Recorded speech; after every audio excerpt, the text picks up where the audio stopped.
एक दिन टोनी चिड़िया बहुत ही उदास अपने घोंसले में बैठी होती है। उस उदासी की वजह ये थी कि वो टोनी चिड़िया बहुत ही भूखी थी। उसके पास दाना भी नहीं था जिसको खाकर वो अपनी भूख मिटा सके। मुझे तो अब बहुत भूख लग रही है और मेरे पास तो खाने के लिए एक भी दाना नहीं है। अब मैं क्या करूं? मुझे अब दाना ढूंढने के लिए बाहर जाना ही पड़ेगा। फिर टोनी चिड़िया दाना ढूंढने के लिए चली जाती है। फिर टोनी चिड़िया बहुत दाना ढूंढती है, लेकिन टोनी चिड़िया को कहीं पर भी दाना दिखाई नहीं देता। टोनी चिड़िया बहुत ही ज़्यादा परेशान हो जाती है। फिर टोनी चिड़िया उदास होकर एक पेड़ पर बैठ जाती है। मैं अब क्या करूं? मुझे तो अब बहुत भूख लग रही है और दाना है कि मिल ही नहीं रहा। अब तो मैं ज्यादा देर तक उठ भी नहीं सकती। चलो चलकर किसी दूसरे पेड़ पर बैठ जाती हूँ। मेरी तो अब भूख से जान निकल रही है। मुझे तो दाना मिला ही नहीं। मैं क्या करूँगी? अगर मैं ज्यादा देर तक भूखी रही तो मैं बेहोश हो जाऊंगी। अब मैं क्या करूँ? मुझे बहुत भूख लग रही है। फिर टोनी चिड़िया बहुत ही उदास हो जाती है। अचानक ही टोनी चिड़िया देखती है कि सामने ही एक बुलबुल जा रही होती है और बुलबुल की चोंच में एक गाजर होती है। टोनी चिड़िया उस बुलबुल को अपने पास बुला लेती है और बुलबुल से कहती है, अरे बुलबुल बहन, मुझे बहुत भूख लग रही है। मेरे को तो कोई दाना भी नहीं मिल रहा। मैं बहुत दाना ढूंढ चुकी हूँ पर मुझे कहीं पर भी कोई भी दाना नहीं मिला।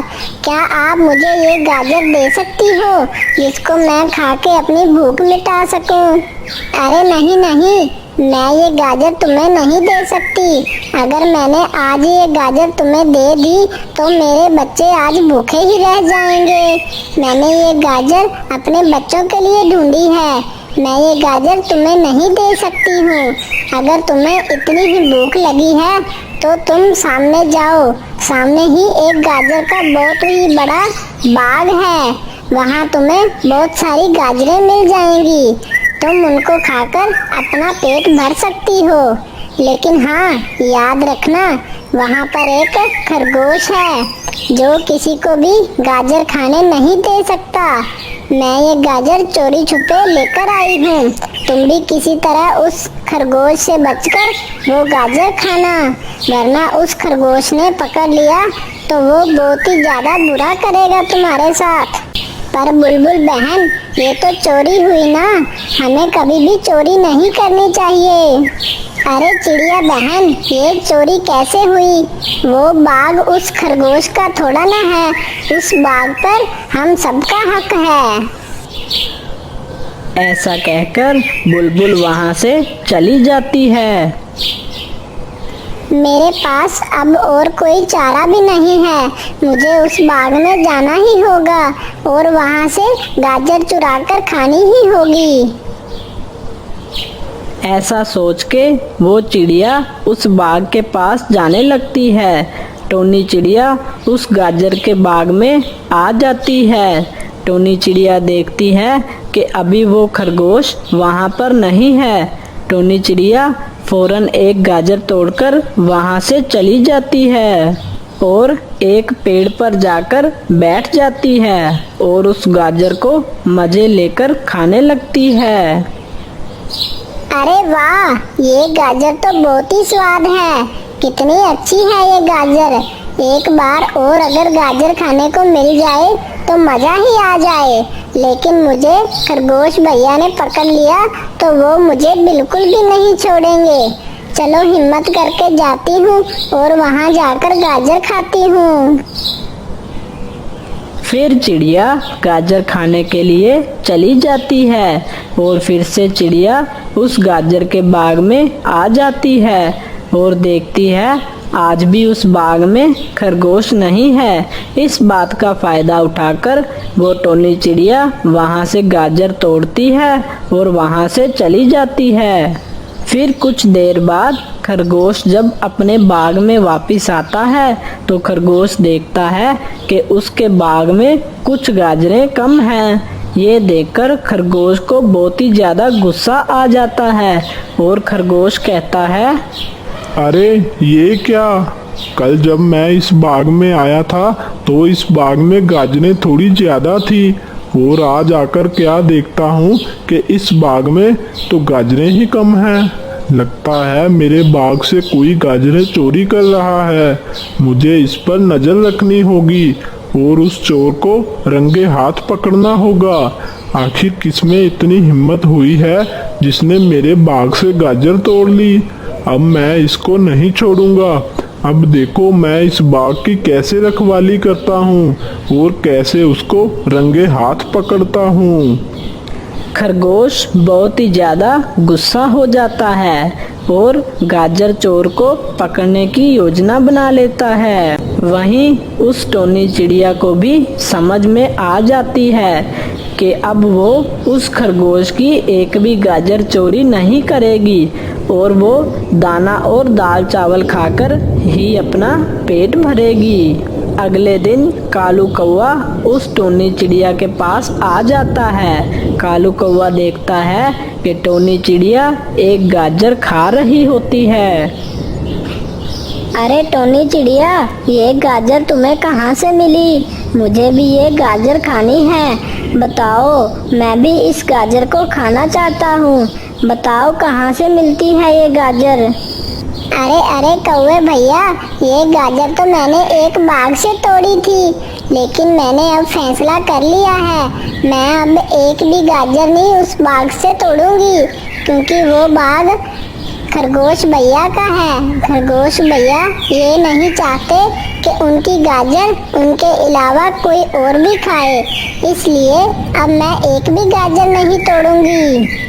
अरे टोनी चिड़िया, तुम गाजर नहीं तोड़ोगी तो क्या हुआ, लेकिन मैं तो गाजर तोड़ूंगा और रोज खाऊंगा। अरे कौवे भैया, हमें गाजर नहीं तोड़नी चाहिए। वो बाग खरगोश भैया का है। अगर खरगोश भैया हमें गाजर तोड़ने से मना करते हैं तो इसका मतलब हमें गाजर नहीं तोड़नी चाहिए, वरना ये तो चोरी कहलाती है। अरे चिड़िया, वो जो भी हो, लेकिन मैं तो रोज गाजर तोड़ूंगा और रोज ही गाजर खाया करूंगा। ऐसा कहकर वो कालू कौवा वहाँ से चला जाता है। वहीं खरगोश भी बाग में एक झाड़ी के पीछे छुपा हुआ होता है और नज़र रखे हुए होता है कि कौन उसकी गाजर तोड़ता है। वहीं उसी वक्त कालू कौवा उस बाग में आ जाता है।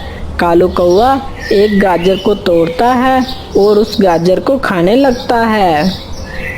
फिर झट से खरगोश उस कालू कौवे के पास आ जाता है और कालू को उस गाजर को खाते देख लेता है। अच्छा, तो तुम इतने दिनों से मेरी गाजर तोड़ तोड़ कर खा रहे थे। ए कालू कौवे, अब तो तुम्हारी खैर नहीं। अब मैं तुम्हें नहीं छोड़ूंगा। तुमने इतने दिनों से मेरी गाजर खाई है, अब मैं तुम्हें सारा हिसाब किताब चुकता करूंगा। कालू कौवा बहुत ही ज़्यादा डर जाता है और उस खरगोश से कहता है, अरे खरगोश भैया, मुझे माफ़ कर दो। मैं आज के बाद एक भी गाजर नहीं खाऊंगा। और तो और, इससे पहले मैंने एक भी गाजर नहीं खाई थी। मैं आज पहली बार आया हूँ इस बाग में। ए कालू कौवे, एक तो चोरी करता है और ऊपर से झूठ भी बोलता है। देख लो, आज मैं तुम्हें आखिरी बार कह रहा हूँ, अगर आज के बाद तुम इस बाग में दिखे तो मैं तुम्हें मार कर खा जाऊंगा और फिर तुम मुझे मत कहना कुछ। आज के बाद तुम मुझे इस बाग में मत दिखना, वरना वो दिन आखिरी दिन होगा तुम्हारा। फिर कालू कौवा वहाँ से चला जाता है और आकर एक पेड़ के ऊपर बैठ जाता है और कहता है, अरे इस खरगोश ने तो आज मेरी बहुत ही ज्यादा बेइज्जती कर दी। इससे पहले आज तक किसी ने मेरी इतनी बेइज्जती नहीं की जितनी आज इस खरगोश ने कर दी। इसको तो मैं सबक सिखा कर ही रहूंगा और इसकी गाजर तो मैं रोज खाऊंगा। देखता हूँ ये मुझे कैसे रोकता है। कितनी मजेदार थी इसकी गाजर। मेरा तो मन ही नहीं भर रहा। मेरा दिल कर रहा है कि मैं अभी दोबारा जाऊं और उसको गाजर को खाऊं। लेकिन अगर उस खरगोश ने मुझे पकड़ लिया तो वो मुझे मार ही देगा। मुझे किसी तरह उस खरगोश को उल्लू बनाकर उसकी गाजर खानी होगी। फिर कालू कौवे के दिमाग में एक योजना आती है और कालू कौवा कहता है, हाँ, अब देखो मैं उस खरगोश को कैसे मजा चखाता हूँ और उसकी गाजर कैसे खाता हूँ। ऐसा कहकर कालू कौवा उस बाग में जाने लगता है और फिर वो कौवा उस खरगोश के बाग में जाता है और एक झाड़ी के पीछे छुप जाता है और कालू कौवा देखता है कि वो खरगोश अपने बाग की खूब अच्छे से रखवाली कर रहा होता है। अभी देखना मैं उस खरगोश को कैसे मजा चखाता हूँ। अभी कैसे वो देखना डर के भागता है। फिर कालू कौवा बिल्ली की आवाज निकालकर उस खरगोश को डराने लगता है। खरगोश बिल्ली की आवाज सुनकर बहुत ही ज्यादा डर जाता है और कहता है, अरे लगता है मेरे बाग में बिल्ली मौसी घुस गई है। अगर उसने मुझे देख लिया तो वो मुझे मारकर खा जाएगी। उसके यहाँ आने से पहले मुझे यहाँ से भाग जाना चाहिए। फिर खरगोश उस बिल्ली के डर के मारे उस बाग से भाग जाता है। इस बात का फायदा उठाकर कालू कौवा कुछ गाजरें उठाकर अपने घर की तरफ जाने लगता है। कालू कौवा एक गाजर लेकर एक पेड़ के ऊपर बैठ जाता है और उन गाजरों को मजे ले लेकर खाने लगता है। अरे वाह, उस खरगोश को मैंने कैसे उल्लू बनाया। बिल्ली की आवाज सुनकर वो कैसे दुम दबाकर भाग गया। अब मैं रोज उस खरगोश के बाग में जाया करूँगा और रोज उसको उल्लू बनाकर उसकी गाजर खाया करूँगा। कौवा समझता है कि वो बहुत ही होशियार है, लेकिन उसे ये नहीं पता था कि खरगोश उससे कई ज़्यादा समझदार है। वो समझ जाता है कि ये सारी चाल उस कालू कौवे की थी। खरगोश देखता है कि आज भी उस खरगोश के बाग में कुछ गाजरें गायब हैं। ये देखकर खरगोश समझ जाता है कि उसी कालू कौवे ने उसकी गाजरें चोरी की हैं। कालू कौवे ने मेरे साथ बिल्कुल भी अच्छा नहीं करा। कल इसने मुझे बिल्ली की आवाज़ निकाल कर डरा दिया और मेरे बाग से सारी गाजरें चोरी करके भाग गया। अब मैं इसको नहीं छोड़ूंगा। कल अगर कालू कौवा दोबारा गाजर चोरी करने आया तो कल इसका आखिरी दिन होगा। कल मैं इसको नहीं छोड़ूंगा। कल मैं इसको मार ही डालूंगा। खरगोश बहुत ही ज़्यादा गुस्से में आ जाता है और वो सोच लेता है कि कल जब कालू कौवा उसके बाग में दोबारा आएगा तो वो उस कालू को मार ही डालेगा। अगले दिन कालू कौवा दोबारा से झाड़ी के पीछे छुप जाता है और बिल्ली की आवाज़ निकालकर खरगोश को डराने लगता है। खरगोश डरने का नाटक करके उस बाग से चला जाता है। इसी बात का फायदा उठाकर वो कालू कौवा जल्दी जल्दी उस बाग से गाजरें तोड़ने लगता है। इतने में वो खरगोश भी वहाँ पर आ जाता है और कालू कौवे से कहता है, ए कालू कौवे, आज तेरा आखिरी दिन है। आज तो तेरी खैर नहीं। तूने आज फिर से मेरी गाजर चोरी करना चाहा। आज मैं तेरे को नहीं छोड़ूंगा। कालू कौवा बहुत ही डर जाता है और खरगोश से कहता है, अरे खरगोश भैया, मुझे माफ कर दो। मैं आज के बाद ऐसी गलती कभी नहीं करूँगा। बस एक आखिरी बार मुझे माफ कर दो। ए कालू कौवे, अब मैं तुम्हें माफ नहीं, जिंदगी से ही माफ कर दूंगा। अब मैं तुम्हें मार कर खा जाऊंगा। फिर खरगोश उस कालू कौवे को खाने ही जा रहा होता है, तभी वहाँ पर टोनी चिड़िया आ जाती है। अरे खरगोश भैया, आप इस कालू कौवे को माफ कर दो। आगे से ये कालू कौवा कभी भी ऐसे नहीं करेगा। इसकी तरफ से मैं आपसे माफी मांगती हूँ। लेकिन शुरू में आपकी गाजर चोरी कर रही थी वो मैं थी। फिर मुझे बाद में समझ आ गया कि चोरी करना अच्छी बात नहीं होती, और फिर उसके बाद मैं आपकी गाजर चोरी करना बंद कर दिया।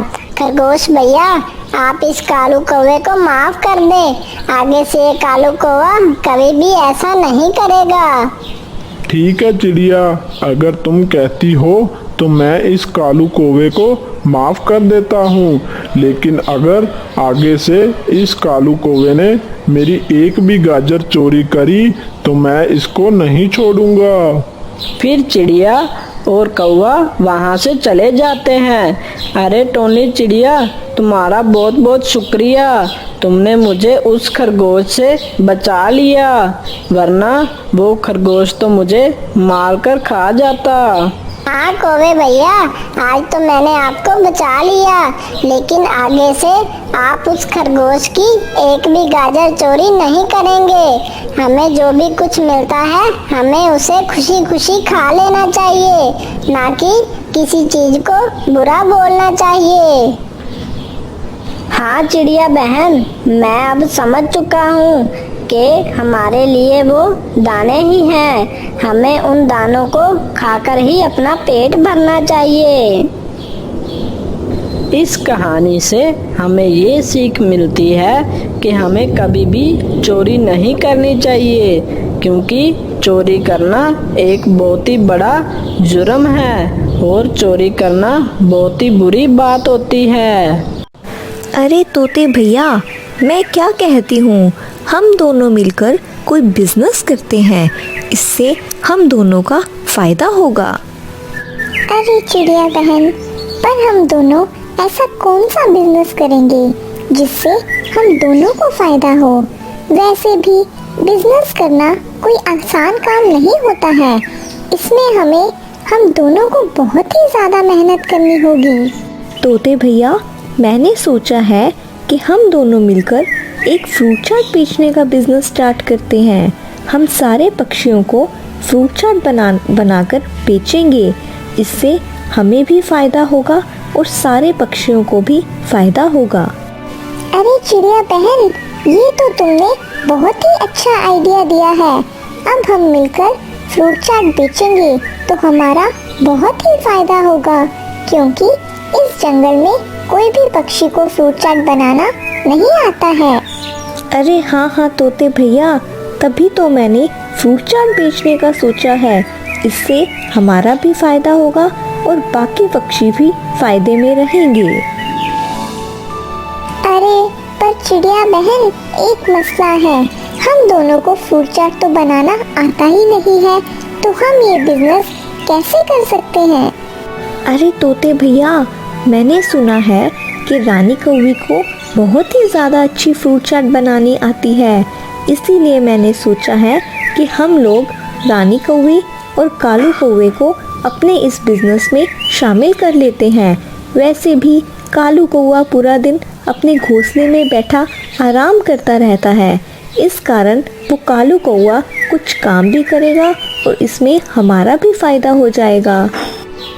अरे चिड़िया बहन, ये तो आपने बिल्कुल ठीक कहा कि वो कालू कौवा पूरा दिन अपने घोंसले में बैठे आराम ही करता रहता है, और इस तरह वो कालू कौवा कुछ काम भी कर लेगा और हमारा भी फायदा हो जाएगा। लेकिन चिड़िया बहन, वो कालू कौवा बहुत ही ज़्यादा चालाक है। हर बार उस कालू कौवे ने हमें बेवकूफ़ बनाया है। कहीं इस बार हमने कालू कौवे को अपने इस बिजनेस में शामिल किया और इस बार भी अगर इसने हमें बेवकूफ़ बना दिया तो फिर हम फिर से लूट जाएंगे। अरे तोते भैया, हमें उस कालू कौवे को एक मौका और देना चाहिए। क्या पता वो कालू कौवा सुधर गया हो। ठीक ठीक है चिड़िया बहन, तुम कहती हो तो मैं मान लेता हूँ। चलो चलो चिड़िया बहन, हम लोग उस कालू कौवे और रानी कौवे के घोंसले में चलते हैं और उसको अपने इस बिजनेस के बारे में बताते हैं। फिर टोनी चिड़िया और तोता रानी कौवी और कालू कौवे के पास जाने लगते हैं। अरे अरे क्या हुआ, क्यों आए हो मेरे घोंसले में? मेरे कालू ने इस बार तुम्हारे घोंसले से कोई भी भोजन नहीं चोरी किया है, फिर क्यों मेरे घोंसले में आ गए हो तुम लोग? अरे रानी कौवी, हमारी बात तो सुनो। इस कालू कौवे ने कुछ नहीं किया है, बल्कि हम तो आपसे आज कुछ ज़रूरी बात करने आए हैं, जिससे आपका भी फायदा हो सकता है और हमारा भी।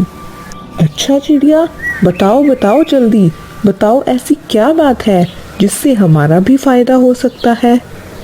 अरे कौवे भैया, मैंने और तोते ने सोचा है कि हम लोग मिलकर एक फ्रूट चाट बेचने का बिजनेस करते हैं।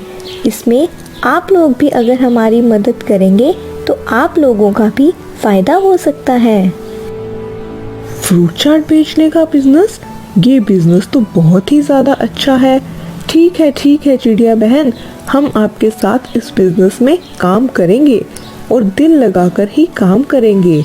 आप बिल्कुल भी चिंता ना करना। रानी कौवी, मैं, चिड़िया और कालू कौवा हम तीनों फल ढूंढने जाएंगे और आप उन फलों का फ्रूट चाट बनाओगी और फिर इस तरह हम अपने बिजनेस को आराम से चला लेंगे। ठीक है तोते, मुझे फ्रूट चाट बनाना आता है, मैं अच्छे से फल काट लूंगी। बस चलो हम लोग अपना बिजनेस शुरू कर लेते हैं। टोनी चिड़िया, तोता, कालू कौवा और रानी कौवी ये चारों मिलकर फ्रूट चाट बनाने की तैयारियां शुरू कर देते हैं। चलो अब सारे इंतज़ाम हो चुके हैं, चलो हम तीनों मिलकर फ्रूट जमा करने के लिए चलते हैं। और हाँ रानी, तुम जब हम फ्रूट लेकर आ जाएंगे तब तुम उन फ्रूट की फ्रूट चाट बना देना। इतना कहकर वो तीनों फ्रूट जमा करने के लिए चले जाते हैं। वो तीनों फ्रूट ढूंढते ढूंढते एक सेब के पेड़ पर आकर बैठ जाते हैं। चलो कौवे भैया, यहाँ से सेब तोड़कर आप रानी कौवी के पास चले जाओ और वो सेब रानी कौवी को देकर मेरे पास दोबारा वापस आ जाओ।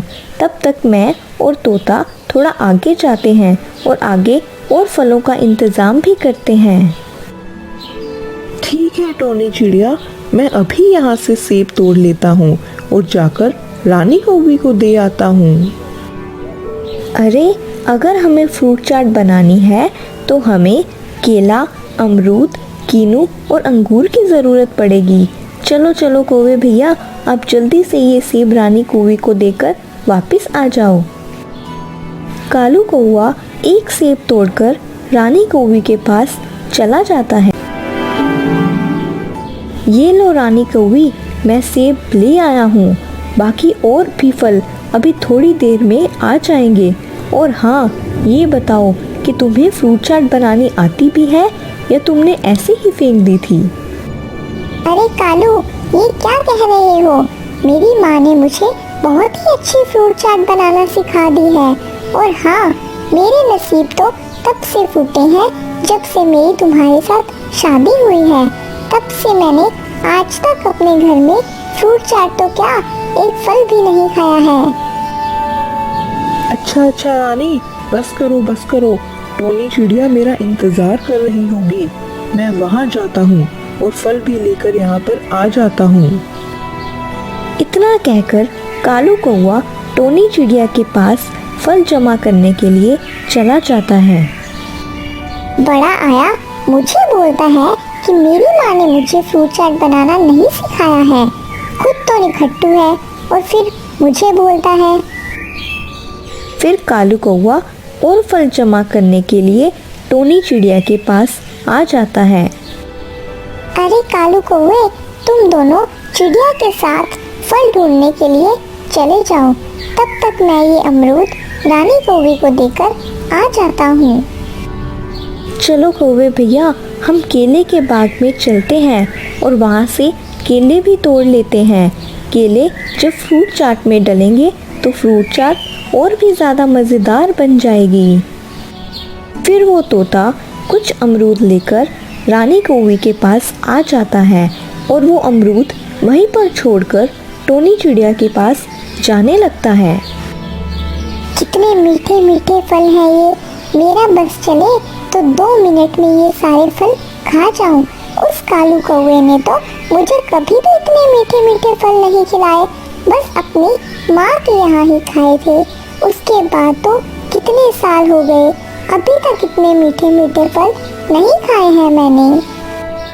फिर टोनी चिड़िया, कालू कौवा और वो तोता केले के बाग में आ जाते हैं। अरे तोते, कालू कौवे, तुम दोनों थोड़ा आगे जाओ, आगे अंगूर का पेड़ है, तुम लोग वहाँ से अंगूर तोड़कर रानी कौवी को दे आओ। तब तक मैं यहाँ से केले तोड़कर रानी कौवी के पास चली जाती हूँ। अब सारे इंतज़ाम हो चुके थे और सारे फल भी आ चुके थे। टोनी चिड़िया रानी कौवी से कहती है, रानी कौवी, चलो तुम जल्दी से सारे फल काट लो और इन फलों की फ्रूट चाट बना लो। तब तक हम लोग जाते हैं और सारे पक्षियों को कह आते हैं कि हम लोगों ने नई फ्रूट चाट की दुकान खोली है। चलो कौवे भैया, तोते भैया, तुम लोग भी मेरे साथ चलो। हम तीनों सारे पक्षियों को कह आते हैं। फिर वो तीनों फ्रूट चाट के बारे में बताने के लिए चले जाते हैं। वहीं रानी कौवी सारे फ्रूट्स को काट लेती है और उनकी फ्रूट चाट बना लेती है।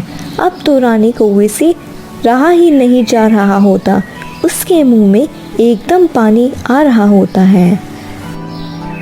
इस फ्रूट चाट को खाए हुए तो मुझे सदियों बीत गई है, अभी तो मेरे मुंह में पानी आ रहा है। चलो चलो थोड़ा सा चेक तो कर लेती हूँ कि ये फ्रूट चाट कैसी बनी है। फिर रानी कौवी फ्रूट चाट को चेक करने के लिए खाने लगती है और खाते खाते उसको पता ही नहीं चलता कब वो सारी फ्रूट चाट खा जाती है। आहा, कितनी ज़्यादा ये मज़ेदार फ्रूट चाट थी। कितने सदियों के बाद मैंने ये फ्रूट चाट खाई थी, लेकिन ये सारी फ्रूट चाट तो मैंने खा ली। अब वो टोनी चिड़िया आकर मुझे बहुत ही ज़्यादा गुस्सा करेगी। फिर टोनी चिड़िया कुछ पक्षियों को लेकर वहाँ पर आ जाती है। टोनी चिड़िया देखती है कि वहाँ पर ना तो फ्रूट होते हैं और ना ही फ्रूट चाट। अरे रानी कौवी, फ्रूट कहाँ पर गए? तुमने तो अभी तक फ्रूट चाट बनाई ही नहीं है। देखो, मैं पक्षियों को लेकर आ गई हूँ, बताओ फ्रूट चाट कहाँ पर गई? अरे हाँ रानी कौवी, कहाँ पर गई फ्रूट चाट? मेरे को तो यहाँ पर कोई फल भी नहीं दिख रहा। हाँ रानी कौवी, बताओ कहाँ पर गई फ्रूट चाट? अरे रानी कौवी, मुझे तुम्हारी शक्ल देखकर ऐसा क्यों लग रहा है कि सारी फ्रूट चाट तुम चट कर गई हो? अरे कालू, इसमें मेरी कोई भी गलती नहीं है। मैंने तो फ्रूट चाट बना ली थी। जब मैंने फ्रूट चाट थोड़ी सी चेक करी तो वो फ्रूट चाट कितनी ज़्यादा मज़ेदार थी कि मैं अपने आप को रोक ना सकी और मैं झट से सारी फ्रूट चाट खा गई। अरे देखा देखा चिड़िया बहन, मैंने नहीं कहा था कि हमें इस कालू कौवे के साथ कोई भी बिजनेस नहीं करना चाहिए। ये हर बार हमें धोखा दे देता है। टोनी चिड़िया तो बेचारी कुछ कह ही नहीं पाती और वो कालू कौवा बेचारा शर्मिंदा हो जाता है और अपनी बीवी रानी कौवी को लेकर वहाँ से चला जाता। अगर आपको हमारी स्टोरी अच्छी लगी तो चैनल को सब्सक्राइब करना मत भूलिएगा।